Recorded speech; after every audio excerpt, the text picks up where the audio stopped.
പത്മനാഭസ്വാമി ക്ഷേത്രത്തിൻ്റെ പടിവാതിലിൻ്റെ മുന്നിലൂടെ ഒരു സന്ധ്യയ്ക്ക് ഷിബു ചക്രവർത്തിയും ഞാനും കൂടെ നടന്നു പോകുമ്പോൾ തമ്പി സാറിൻ്റെ പാട്ടുകളെക്കുറിച്ചായിരുന്നു ഞങ്ങളുടെ ചർച്ച. ഷിബു വളരെ പ്രത്യേകമായൊരു കാര്യം എന്നോട് ഓർമ്മിപ്പിച്ചു. തമ്പി സാറിൻ്റെ പാട്ടിലൊരു വിദഗ്ധമായ പ്രയോഗത്തെക്കുറിച്ച്, ഏറ്റവും സമകാലികമായ ഒരു പ്രയോഗത്തെക്കുറിച്ചിട്ട്. വളരെ മുമ്പ് എഴുതിയാണ് അദ്ദേഹമെങ്കിലും ഇതും പ്രസക്തമാണത്. നിൻ്റെ ദൈവത്തെ ഞാൻ വണങ്ങി എന്നാണ് ആ പ്രയോഗം. ഇവിടെ മതത്തിൻ്റെ പേരിൽ ഗോത്രയിലും ഗുജറാത്തിലും എല്ലായിടത്തും മനുഷ്യൻ പരസ്പരം മാറാടടക്കം മനുഷ്യൻ പരസ്പരം വെട്ടിക്കീറുമ്പോൾ നിൻ്റെ ദൈവത്തെ ഞാൻ വണങ്ങി എന്ന് പറയാനുള്ള ഒരു വിനയവും ഒരു സ്നേഹവും ഒരാദരവും എല്ലാ മതത്തെയും ഒരേ രീതിയിൽ നോക്കിക്കാണാനുള്ള സഹിഷ്ണുത മനുഷ്യനുണ്ടാക്കുന്ന വളരെ ചെറിയൊരു പ്രയോഗം. അത് സാധാരണ ഒരു സിനിമയിലെ പാട്ടാണ്. ദുഃഖമേ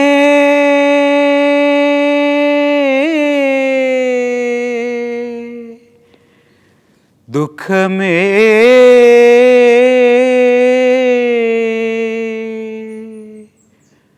പുലർകാലവന്ദനം.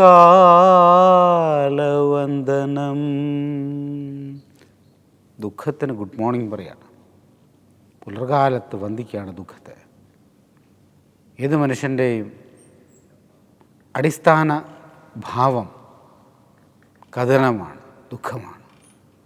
ദുഃഖത്തെ നമ്മൾ തിരസ്കരിക്കാൻ പാടില്ല എന്നാണ് ശാസ്ത്രമതം.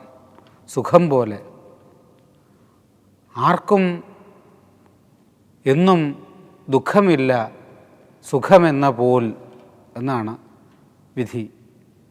ആർക്കും എന്നും ദുഃഖമില്ല, സുഖം പോലെ. സുഖവും ഇല്ലെന്നും ദുഃഖമില്ലെന്നും. ഈ ദുഃഖത്തെ അദ്ദേഹം സ്വീകരിക്കുകയാണ്. ഹവിസ് ഹോമകുണ്ഡത്തിലേക്ക് നിക്ഷേപിച്ച് യജ്ഞധൂമം ശ്വസിക്കുന്നത് മാതിരി ദുഃഖത്തിൻ്റെ ഹോമകുണ്ഡത്തിലേക്ക് ഹൃദയത്തെ ആഹുതി ചെയ്ത് സാറ് പാടുകയാണ്, തമ്പി സാർ പാടുകയാണ്.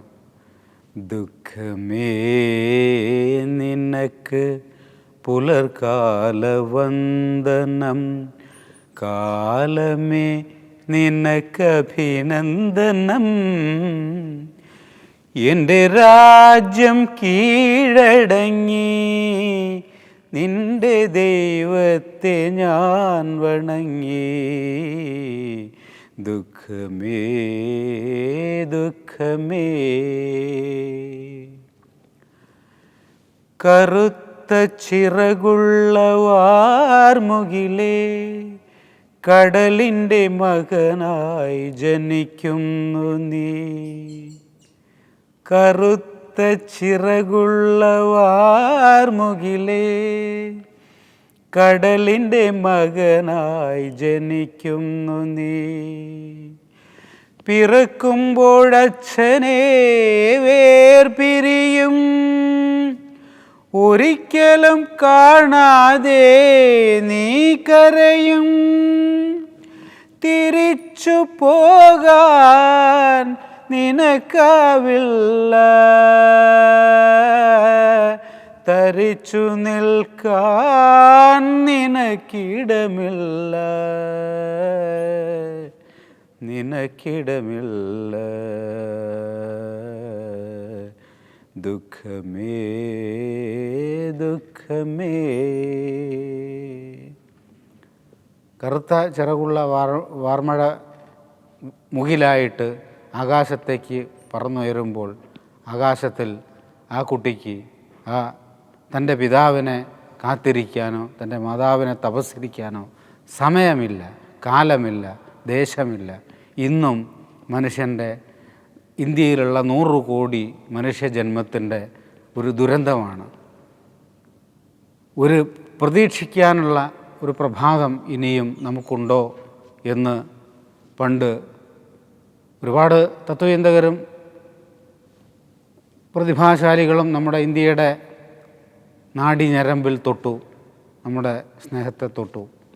പക്ഷേ ഇന്നും കോരന് കഞ്ഞി വിളമ്പാൻ കുമ്പിൾ വിദേശത്തുനിന്ന് ആഗോളവൽക്കരണത്തിൻ്റെ ഭാഗമായി കടം വാങ്ങേണ്ടുന്നൊരു കാലഘട്ടത്തിലാണ് നമ്മൾ ജീവിക്കുന്നത്. അതുപോലെയാണ് ഇതൊക്കെ മുൻകൂട്ടി, കവി ക്രാന്തദർശി എന്നാണ്, മുൻകൂട്ടി കാണാൻ കഴിവുള്ളവനാണ് കവി. ഇത് കേവലം ഒരു സിനിമയുടെ 3.5 മിനിറ്റിലെ പാട്ടിൽ അന്ന് ഒതുക്കുക എന്ന് പറഞ്ഞത്, അതാണ് പ്രതിഭ എന്ന് പറയുന്നത്. ആദിയുമന്ത്യവുമാരറിയാൻ അവനിയിൽ ബന്ധങ്ങളെന്തു നേടാൻ, വിരഹത്തിൽ പൊതിയും വിരഹത്തിൽ തളരുന്ന മനുഷ്യപുത്രൻ, വിധി എന്ന ശിശുവിൻ്റെ പമ്പരങ്ങൾ മനസ്സിലെ യുദ്ധത്തിൽ ജയിക്കുന്നു ഞാൻ, മറക്കുവാൻ ത്യാഗമേ മരുന്നു തരൂ, എല്ലാം മറക്കുവാൻ മരുന്നു തരൂ, ദുഃഖമേ ദുഃഖമേ. മറക്കുവാൻ മരുന്ന് ചോദിക്കുകയാണ്. അത് മയക്കുമരുന്നല്ല ചോദിക്കുന്നത്. പണ്ടൊരു പ്രത്യയശാസ്ത്രമുണ്ടായപ്പോൾ അതിനെ മയക്കുമരുന്നായി സങ്കല്പിച്ച കാലമാണ്, നൂറ്റാണ്ടിലെ മനുഷ്യനാണ് നമുക്കുണ്ടായിരുന്നത്. ഇത് മനുഷ്യനെ മയക്കുന്ന കറുപ്പായിട്ടല്ല, മനുഷ്യനെ മയക്കുന്ന മയക്കുമരുന്നായിട്ടല്ല, ഭൈഷജ്യമാണ്. മനസ്സിൻ്റെ ആകുലതകളെയും ആധികളെയും വ്യാധികളെയും ഇല്ലാതാക്കുന്ന സഹസ്ര യോഗമാണത്. അത് അഷ്ടാംഗ ഹൃദയമാണ്. ഇത്രയും കാര്യം 12 വരിയിൽ ഒതുക്കി തീർത്ത ആ പ്രതിഭാശാലി സമുദ്രത്തെ ഒരു ടീസ്പൂണിലേക്ക് ആവാഹിച്ചതാണ്. യേശുദാസനെ ആദ്യമായി കണ്ട ഒരു സന്ധ്യയെക്കുറിച്ചാണ് എനിക്ക് പറയാനുള്ളത്. യേശുദാസനെ ജീവിതത്തിൽ കാണാൻ പറ്റില്ല എന്ന് പൂർണ്ണ ബോധ്യമുള്ള ഒരാളായിരുന്നു ഞാൻ. കാരണം ഞാൻ വളരെ ആഫ്രിക്കയിലെ ഇരുണ്ട ഭൂഖണ്ഡം പോലത്തെ ഒരു പഞ്ചായത്തിലാണ് ജീവിക്കുന്നത്, പുത്തഞ്ചേരി. പണ്ട് അങ്ങനെ അദ്ദേഹത്തെ കാണാൻ വേണ്ടി നടത്തിയൊരു സാഹസിക യാത്രയിൽ ഞാൻ എത്തിപ്പെട്ടത് കോഴിക്കോട് നഗരത്തിലെ സ്റ്റേഡിയം ഗ്രൗണ്ടിലായിരുന്നു. അവിടെ നിന്ന് ഒരു അവാർഡ് നൈറ്റ് നടക്കുകയാണ്. അപ്പം 2000-3000 രൂപയ്ക്കാണ് ടിക്കറ്റിന്. എൻ്റെ കയ്യിലാണെന്ന് വെച്ചാൽ 50 നയാ പൈസയില്ല. അങ്ങനെ എന്നാലും ഇദ്ദേഹത്തെ പാട്ട് പുറത്തേക്ക് കേൾക്കാമല്ലോ എന്ന് വിചാരിച്ച് നിൽക്കുമ്പോഴാണ് അത്ഭുതകരമായൊരു സൂത്രവിദ്യയിലൂടെ ഞാൻ അകത്ത് കയറുന്നത്. സൂത്രവിദ്യ ഞാൻ ബോധപൂർവം ചെയ്തതല്ല. എന്തിനോ വേണ്ടി സ്റ്റേജിൻ്റെ പുറകിലുള്ള വാതിൽ തുറന്നപ്പോൾ വന്നൊരു തള്ളിൽപ്പെട്ട് ഞാൻ 2000 രൂപ ടിക്കറ്റ് എടുക്കുന്നവൻ്റെ മുമ്പിൽ ചെന്ന് വീഴുകയും 2000 രൂപയ്ക്ക് ടിക്കറ്റ് എടുത്ത ആളേക്കാൾ മുമ്പിൽ ഇരുന്ന് യേശുദാസിനെ ആദ്യം കാണുകയും പാടുകയും കേട്ട ഒരു പാട്ടുണ്ട്. അതിൻ്റെ എഴുത്തുകാരൻ, അതിൻ്റെ കവി, അതിൻ്റെ ശില്പി ശ്രീകുമാരൻ തമ്പി സാറും അർജുനൻ മാഷുമായിരുന്നു. സരസ്വതി രാഗത്തിൽ ദേവരാജൻ മാഷുണ്ടാക്കിയ സരസ്വതീയാമത്തിന് ശേഷം ഈ രാഗത്തെ, ഈ ഘനരാഗത്തെ ഹൃദ്യമായി അവതരിപ്പിച്ച ഈ പാട്ട് ഏതാണ്ട് ഇങ്ങനെയാണ്, ഏതാണ്ട് മാത്രം.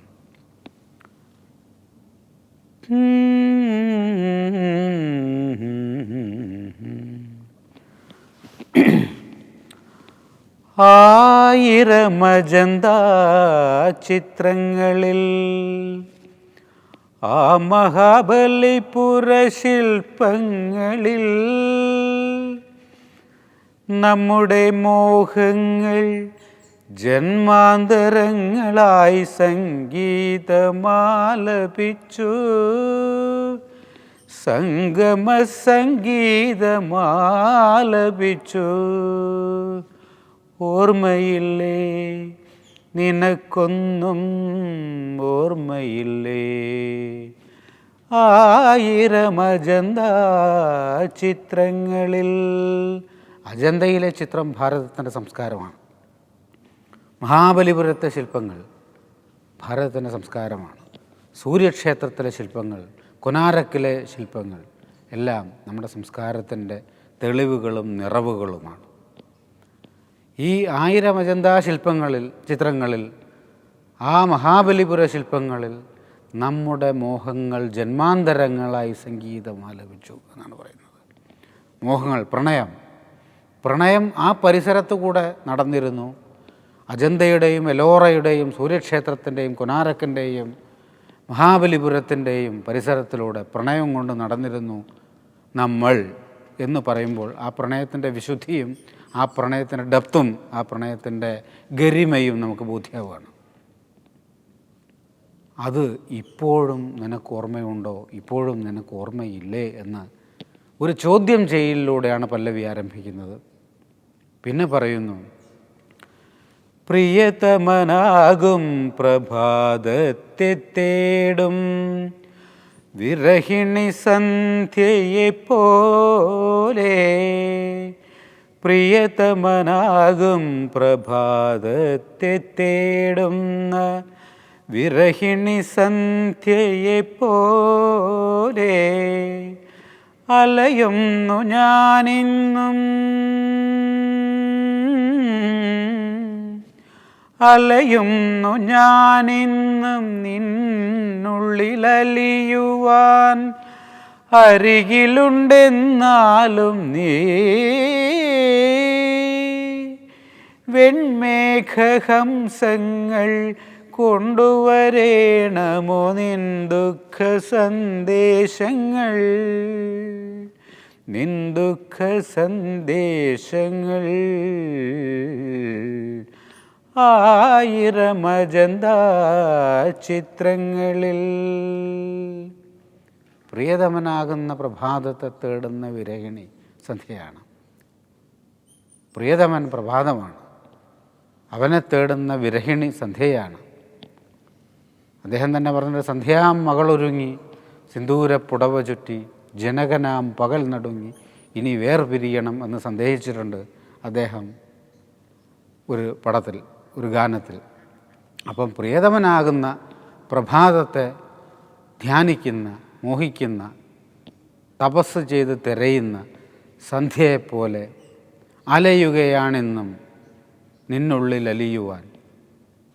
അരികിലുണ്ടെന്നാലും നീ അരികിലുണ്ട് പ്രിയപ്പെട്ട പെൺകുട്ടി, എൻ്റെ പ്രണയഭാജനമേ, എൻ്റെ പ്രാണസങ്കടമേ, എൻ്റെ പൂനിലാവേ, നീ എൻ്റെ അരികിലുണ്ടെങ്കിലും എന്തോ നമ്മൾ അകലെയാണ്. നീയും ഞാനുമായൻ ജന്മത്തെ ഏതതിനിഗൂഢമാം ശൃംഖല ബന്ധിക്കുന്നു എന്ന് ജി ശങ്കരക്കുറുപ്പ് ചോദിച്ച പോലെ തന്നെ നിനക്കും എനിക്കും ഇടയ്ക്ക് ഒരു സമുദ്രമല്ലോ കിടക്കുന്നു എന്നും സന്ദേഹിച്ച കവികൾ ഇവിടെ ഉണ്ടായിട്ടുണ്ട്. അതുപോലെ മടിയിൽ അരികിൽ നീ ഉണ്ടെങ്കിലും നീ ഏതോ ജന്മാന്തരത്തിൻ്റെ അപ്പുറത്ത്, ഏതോ ഒരു മായായവനികയ്ക്ക് അപ്പുറത്ത് നിൽക്കുകയാണ്. നിന്നെ ഞാൻ തിരയുകയാണ് സന്ധ്യയെ തിരയുന്ന പ്രഭാതം പോലെ എന്ന് കൽപ്പന കൊണ്ട് കൽപ്പവൃക്ഷം വരച്ചു വെച്ച തമ്പി സാർ അടുത്ത ചരണത്തിൽ പറയുന്നു, വിദളിത രാഗത്തിൽ മണിവീണ തേടുന്ന വിരഹിയാം വിരലിനെ പോലെ, വിദളിത രാഗത്തിൽ മണിവീണ തേടുന്ന വിരഹിയാം വിരലിനെ പോലെ. വിദളിത രാഗത്തിലാണ്, ദളം മുറിക്കപ്പെട്ട രാഗമാണ്, ദളം ചിതറിപ്പോയ രാഗത്തിൽ മണിവീണ തേടുന്ന വിരഹിയാം വിരലിനെ പോലെ.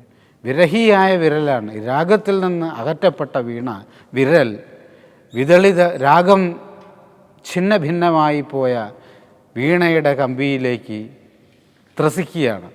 അതുപോലെ കൊതിക്കുകയാണിന്നും,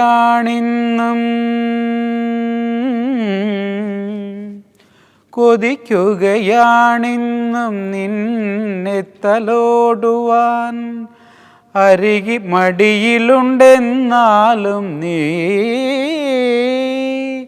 മടിയിലുണ്ടെങ്കിലും നിന്നെ തലോടാൻ കൊതിക്കുകയാണ്. നവരാത്രി മണ്ഡപം കാട്ടിത്തരേണമോ മമനാഥ നോപുരങ്ങൾ, മമനാഥ നോപുരങ്ങൾ. നവരാത്രി മണ്ഡപത്തിലേക്ക് സംഗീതസാന്ദ്രമായ കാവേരിയിലെയോ പിത്തുക്കുളിയിലെയോ സ്വാതി സംഗീത മണ്ഡപത്തിലെയോ നവരാത്രി നിലാവിലേക്ക് നിന്നെ ഞാൻ കൂട്ടിക്കൊണ്ടുപോകട്ടെ എൻ്റെ വിദളിതരാഗമേ, എൻ്റെ വിരഹിയായ വിരലെ, എൻ്റെ വീണക്കമ്പിയെ എന്നൊരു പ്രണയിനിയോട് ചോദിക്കാൻ സാക്ഷാൽ സ്വാതി തിരുനാളിനും ഇരയിമ്മൻ തമ്പിക്കുമൊക്കെ പറ്റുള്ളൂ. ഈ സങ്കല്പം കേവലം ഒരു സിനിമയിൽ കൽപ്പിച്ചു തന്ന ആ കവിക്ക് നന്ദി. അജന്താ ശില്പങ്ങളിൽ പ്രണയം കൊത്തിവെച്ച തമ്പി സാർ, ദുഃഖമേ നിനക്ക് പുലർകാല വന്ദനം, നിൻ്റെ ദൈവത്തെ ഞാൻ വണങ്ങി എന്ന് മതസൗഹാർദ്ദവും മതസഹിഷ്ണുതയും നമ്മളെ ബോധ്യപ്പെടുത്തിയ ഈ കവി തന്നെ നർമ്മത്തിൻ്റെ പാട്ടുകൾ ഒട്ടേറെ എഴുതിയിട്ടുണ്ട്. നിസ്സഹായനായ രണ്ട് മനുഷ്യന്മാരുടെ, ഒരു പെരുങ്കൊല്ലനും ഒരു ഈർച്ചക്കാരനും തമ്മിൽ പിണങ്ങി. അവർ ഏറ്റവും വലിയ പ്രിയപ്പെട്ട സുഹൃത്തുക്കളായിരുന്നു. അവർ തമ്മിൽ പിണങ്ങിയിട്ട് ശത്രുക്കളായി മാറിയെന്ന് പരസ്പരം ജീവിതത്തെ നോക്കിക്കാണുന്ന, ഫലിതത്തിൽ നോക്കിക്കാണുന്ന ഒരു പാട്ടുണ്ട്. ഈ പാട്ട് പറയുമ്പോഴാണ് ഈർച്ചക്കാരുടെ, അതായത് മരമറുത്ത് കൊണ്ടുവന്ന്, അന്ന് ഇന്നത്തെ മാതിരി ഈർച്ച മില്ലുകളൊന്നുമില്ല, അറപ്പ് മില്ലുകളൊന്നുമില്ല, ഒരു വലിയ മരത്തിൽ കയറ്റി വെച്ചിട്ട് അറക്കവാൾ കൊണ്ട് അറക്കുകയാണ്. എൻ്റെ നാട്ടിൽ ഒരു ചന്തു ഉണ്ടായിരുന്നു. ചന്തു വടക്കൻ വീരഗാഥയിലെ ചന്തു അല്ല, വടക്കൻ പാട്ടിലെ നാടോടിപ്പഴമകളിൽ പെരുകി നിന്ന ചന്തുവല്ല. അദ്ദേഹം ഒരു ഈർച്ചക്കാരനായിരുന്നു. 6 അടി 2 ഇഞ്ച് ഉയരം, സാമാന്യം ഭേദപ്പെട്ട ആരോഗ്യം. അദ്ദേഹം കാലത്ത് 6 മണിക്ക് എഴുന്നേറ്റ് അദ്ദേഹത്തിൻ്റെ ശിഷ്യൻ, അതായത് താഴെ ഇരുന്നിട്ട് അറക്കവാൾ മുകളിലേക്ക് ഉന്തി കൊടുക്കുന്ന ആൾ, അദ്ദേഹത്തെയും കൂട്ടിന് വിളിച്ച് പുഴയ്ക്ക് അക്കരയ്ക്ക് പോകും ജോലിക്ക്. അപ്പോൾ ഒരു പ്രത്യേകത എന്താണെന്ന് വെച്ചാൽ, ഈ ചന്തു ആണ് മുതലാളി. കാരണം മുകളിൽ നിന്ന് ഒരു ആധിപത്യമാണത്, താഴോട്ട് ഊർന്നുകൊണ്ടിരിക്കുകയാണ്, അറത്തുകൊണ്ടിരിക്കുകയാണ് മരം. മറ്റേ സഹോദരൻ ചെക്കു വാള് ഉയർത്തി കൊടുക്കുകയാണ്. അദ്ദേഹം പതഞ്ജലിയുടെ യോഗസൂത്രപ്രകാരം ഒരു പ്രത്യേക യോഗാസനത്തിലാണ് ഇരിക്കുക. കാല് മുട്ടുമടക്കി തറയിലിരുന്നിട്ട് മുകളിലോട്ട് ഒരു ആയാസം ഈ വലിക്കുന്ന ചന്തുവിനുണ്ടാക്കി കൊടുക്കും. ഈ അറക്കപ്പൊടി മുഴുവൻ ചെക്കുവിൻ്റെ ശരീരത്തിലാണ് വീഴുക. വൈകുന്നേരം ആകുമ്പോഴേക്കും ചെക്കു ഒരു വിചിത്ര ഹിമക്കരടി എന്നൊക്കെ പറഞ്ഞ മാതിരിയാവും. കാരണം ചന്തുവിൻ ഈ ഈർന്ന് വിടുന്ന പൊടികൾ മുഴുവൻ ചെക്കുവിൻ്റെ ശരീരത്തിലാണ്. എന്നാലും ചെക്കുവിന് പേടിയാണ്. കാരണം ചന്തു ഇത്തിരി സംസ്കൃതം പ്രയോഗിച്ചു കളയും. സംസ്കൃതം, അതായത് വി.കെ. പറഞ്ഞ മാതിരി സംസ്കൃത പണ്ഡിതനും തന്മൂലം പോക്കിരിയുമായിരുന്നു എന്ന് പറഞ്ഞ മാതിരിയായിരുന്നു ചന്തു. 46 കൊല്ലമായി ഇവർ ഒരുമിച്ച് വർക്ക് ചെയ്യുകയാണ്. കാലത്ത് എഴുന്നേൽക്കും, ചെക്കു അറക്ക വാളെടുക്കും, ചന്തു മുമ്പിൽ നടക്കും, പുഴ കടന്നു പോവും, എവിടേക്കോ പണി കഴിഞ്ഞ് രാത്രി എത്തും. രാത്രി എത്തുമ്പോൾ പുത്തഞ്ചേരി പുഴയ്ക്കടുത്ത് ഒരു കള്ള് ഷാപ്പുണ്ടായിരുന്നു. കള്ള് ഷാപ്പിൽ രണ്ടുപേരും കയറും. ചന്തു ബെഞ്ചിലിരിക്കും, ചെക്കു, ശിഷ്യനായ ചെക്കു തറയിലിരിക്കും. ചന്തുവിൻ്റെ വകയാണ് ഓരോ കുപ്പി കള്ള് ചെക്കുവിന്. ഒരു കുപ്പി കള്ള് എന്നാൽ പിന്നെ ചന്തു സംസ്കൃതം പറയാൻ തുടങ്ങും. ഈ സംസ്കൃതം ഒന്നല്ല, ഇത് വെറുതെ ഒരു ശബ്ദമാണത്. അസ്പൃഷ്ടാന്ത ഗൃഹസ്പന്ദം എന്നൊക്കെ പറയും. ഇത് ചെക്കുവിന് സംസ്കൃതം അറിയാത്തതുകൊണ്ട് ഇത് ശരിയാണെന്ന് ചെക്കു വിചാരിക്കുകയും ചെയ്യും. എന്നിട്ട് അതിൻ്റെ വ്യാഖ്യാനമാണ് ചന്തു. ഇതൊരു 8-8:30-9 മണി വരെ നീളും. അങ്ങനെ ഇതൊരു 10-46 വർഷം തുടങ്ങുന്നൊരു പ്രോസസ്സാണ്. ഒരു ദിവസം എനിക്ക് തോന്നുന്നത് ശ്രീനാരായണ ഗുരുവിൻ്റെ ആത്മോപദേശ ശതകമോ കുണ്ടലിനി പാട്ടിലോ അങ്ങനെ വളരെ ഗൗരവപ്പെട്ടൊരു പുസ്തകത്തിലുള്ളൊരു ശ്ലോകമാണ് ചന്തു ഇവിടെ നിന്ന് കേട്ടിട്ട് ചൊല്ലി. ആ ശ്ലോകം എന്താണെന്ന് വെച്ചാൽ, ഉള്ളതുള്ളതല്ല. അതായത് നമുക്ക് ഉള്ളതാണെന്ന് തോന്നും, ഒരു ബസ് കണ്ടാൽ അത് ഉള്ളതാണെന്ന് തോന്നും, പക്ഷേ അത് ഉള്ളതല്ല, അതിന് നാശമുണ്ട്. ഉള്ളതിന് നാശമില്ല. യഥാർത്ഥത്തിൽ ഉള്ളതിന് നാശമില്ല. നാശമുള്ളത് ഉള്ളതല്ല. ഉള്ളതിൻ്റെ ഉള്ളിൽ ഒരു ഉള്ളുണ്ട്, അതും ഉള്ളതല്ല എന്നാണ് യഥാർത്ഥത്തിലുള്ള ശ്ലോകം. ഇത് ചന്തു ഇവിടുന്ന് തലയും പാലില്ലാണ്ട് കേട്ടിട്ടുണ്ട്. അപ്പം അന്ന് ജോലിയൊക്കെ കഴിഞ്ഞ് വന്നപ്പം ചന്തു ഒരു കുപ്പി അടിച്ചപ്പം താഴെ നിലത്തിരിക്കുന്ന ചെക്കോട് പറഞ്ഞു, ചെക്കുവോ ഉള്ളതുള്ളതല്ല. അപ്പോൾ ചെക്കൂന് ഇതൊന്നും മനസ്സിലായില്ല. എന്തോ ഉള്ളതല്ല, എന്തോ ഉണ്ട്, ഉള്ളതല്ല എന്നൊരു കൺഫ്യൂഷൻ ചെക്കുനായി. ഉള്ളതിന് നാശമില്ല. ഓ ആയിക്കോട്ടെ, ഉള്ളതിന് നാശമില്ല, പ്രശ്നമൊന്നുമില്ല ചെക്കൂന്. നാശമുള്ളതുള്ളതല്ല, അതും വലിയ പ്രശ്നമൊന്നുമില്ല. അങ്ങനെയൊക്കെ ആണെങ്കിൽ അങ്ങനെയും ജീവിച്ചോട്ടെ ലോകം. കാരണം ചെക്കൂന് വേറെ ഒന്നിനെക്കുറിച്ചും ഒരു സന്ദേഹമില്ലാതെ വേണം. ഉള്ളതിൻ്റെ ഉള്ളിൽ ഒരു ഉള്ളുണ്ട് എന്ന് പറയുമ്പം ചെക്കൂരൊരു മനസമാധാനമായി. എന്തോ ഒന്നുണ്ടല്ലോ ദൈവമേ, അതും ഉള്ളതല്ല എന്ന് ചന്തു. 46 കൊല്ലത്തെ നിരാശയും ഫ്രസ്ട്രേഷനും അടയ്ക്ക പാക്ക് വെട്ടുന്ന പിച്ചാത്തി എടുത്തിട്ട് ചെക്കൂര് കീറാണ് ചന്തുവിൻ്റെ വയറിന്. അന്ന് മരിച്ചു ചെക്കു. ചന്തു 16 വർഷം കഴിഞ്ഞാണ് പിന്നെ ചെക്കു ജയിലിൽ നിന്ന് വരുന്നത്. ഉള്ളതല്ല എന്ന് പറഞ്ഞപ്പം ചെക്കുവിന് പ്രശ്നമില്ല.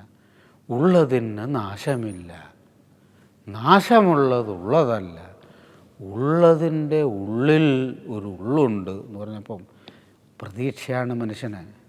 ഓരോ പ്രത്യയശാസ്ത്രങ്ങളുണ്ടാകുന്ന അങ്ങനെയാണല്ലോ. ആ പ്രത്യയശാസ്ത്രം ഉള്ളതല്ല എന്നാരെയും പറയുമ്പോൾ വേറെ ഒന്നിനെ പോയി നോക്കും. മതങ്ങളും പ്രത്യയശാസ്ത്രമൊക്കെ അങ്ങനെയാണ്. അവസാനം ഉള്ളതിൻ്റെ ഉള്ളിൽ ഒരു ഉള്ളുണ്ട്. ചെക്കുവിന് സമാധാനമായപ്പോഴാണ് അതും ഉള്ളതല്ല എന്ന് പറഞ്ഞപ്പോഴാണ് ചെക്കുവിന് സഹിക്കാൻ പറ്റാതായത്. ഇത് പറയാൻ കാരണം തമ്പി സാറിൻ്റെ ഈ ജീവിതം എനിക്കെന്തിനു തന്നു ആണ്ടിവടിവോനേ, അല്ലലിമട്ടിൽ എന്തിനു തന്നു കാർത്തികേയൻ തന്തേ ശങ്കരനേ. ഒരാളെ പ്രാരബ്ധം പറയാണ്.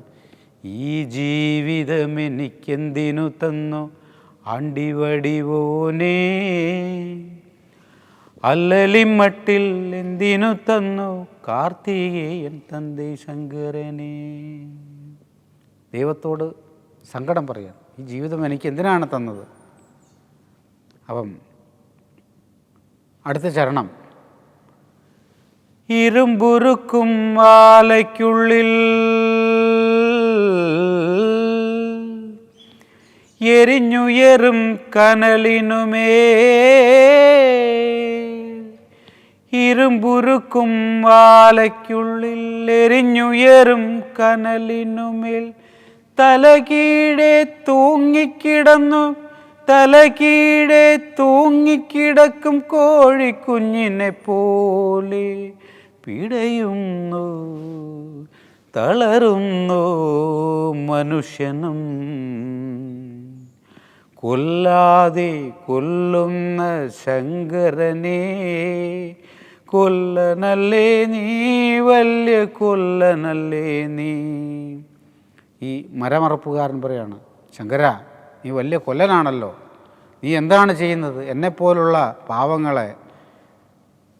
ഇരുമ്പുരുക്കും ആലയ്ക്കുള്ളിൽ, ഇരുമ്പുരുക്കുന്ന എൻ്റെ ആലയ്ക്കുള്ളിൽ എരിഞ്ഞടങ്ങും കനലിനുമേൽ, എരിഞ്ഞടങ്ങുന്ന കനലിനുമേൽ രണ്ടായി തലകീഴെ തൂങ്ങിക്കിടക്കും കോഴിക്കുഞ്ഞിനെ പോലെ മനുഷ്യൻ എരിയാണ്. അവന് താഴെ ഉലയൂതി അവൻ്റെ ജീവിതം കത്തിച്ചു കൊടുക്കുന്ന കൊല്ല, നീ എന്ത് വഞ്ചകനാണ്, നീ എന്ത് ചതിയനാണ്. ഇത് ദൈവത്തോടുള്ള മനുഷ്യൻ്റെ എക്കാലത്തെയും പരാതിയാണ്, സമരമാണ്, പ്രതിഷേധമാണ്. അപ്പോൾ കൊല്ലൻ തിരിച്ചു പറയുന്നുണ്ട് ഈ അറപ്പുകാരനോട്, മരമറുക്കും നദിക്കരയിൽ ഉയർന്നു താഴും വാളിൻ കീഴേ, മരമറുക്കും നദിക്കരയിൽ ഉയർന്നു താഴും വാളിൻ കീഴേ, രണ്ടായി പിളർന്നു വീഴും പെരുമരത്തടി പോലെ പിളരുന്നു തകരുന്നു മനുഷ്യനും, വാളില്ലാതറുക്കുന്ന ശങ്കരനെ, അറുപ്പുകാരൻ നീ, വല്യോരറുപ്പുകാരൻ നീ. നദിക്കരയിൽ അറക്കവാളിന് നെഞ്ചു വിരിച്ചു കൊടുക്കുന്ന പാവങ്ങളാണ്, രണ്ടായി പിളർന്നു വീഴും പെരുമരത്തടികളാണ് മനുഷ്യനെന്നും, വാളില്ലാതെ അവനെ അറക്കുന്ന ദുഷ്ടനാണ് ദൈവമെന്നും എന്ന് ദൈവത്തോട് ധിക്കരിക്കുകയാണ്, കലാപം കൂട്ടുകയാണ് മനുഷ്യൻ. എക്കാലത്തും ഏത് സങ്കടക്കാരനും ദൈവത്തോട് ധ്യാനിക്കുന്നതോടൊപ്പം തന്നെ, ദൈവത്തിന് നമസ്കരിക്കുന്നതോടൊപ്പം തന്നെ, ദൈവത്തിന് നമ്മൾ സഹസ്രദള പുഷ്പാഞ്ജലി അർപ്പിക്കും പോലെ തന്നെ ദൈവത്തോട് കലഹിക്കാനും ഭക്തന് അവകാശമുണ്ടെന്ന് ദൈവം തന്നെ പറഞ്ഞു വച്ചിട്ടുണ്ട്. ഈ കലഹം ദൈവത്തിനെ നൊമ്പരപ്പെടുത്തുന്നതല്ല, ദൈവത്തിന് ക്ഷോഭമുണ്ടാക്കുന്നതല്ല. നിസ്സഹായനായ മനുഷ്യൻ നടന്നു പോകേണ്ടുന്ന വഴികളിലെല്ലാം കുഴി കുത്തിവെച്ച ശേഷം അതിൽ വീണതിന് ദൈവത്തോട് കലഹം കൂട്ടുന്നുണ്ട് ഒരു കവിതയിൽ ഒരു മഹാകവി. അതുപോലെ കവിക്കും സാധാരണ മനുഷ്യനും ആർക്കും ഈശ്വരനോട് കലാപം കൂട്ടാനുള്ള അവകാശം ദൈവം കൊടുത്തിട്ടുണ്ട്. അത്തരത്തിലുള്ളൊരു ആധ്യാത്മികത ചിന്തയെ ഒരു ഭൗതിക ഭാഷ്യത്തിൻ്റെ കാഴ്ചപ്പുറത്തൂടെ നോക്കി നിന്ന് കേവലം ഒരു കമേഴ്ഷ്യൽ സിനിമയിലേക്ക് സന്നിവേശിപ്പിക്കാൻ കഴിഞ്ഞ തമ്പി സാറിൻ്റെ പേന, അത് മന്ത്രവിശുദ്ധമാണ്, ധന്യമാണ്.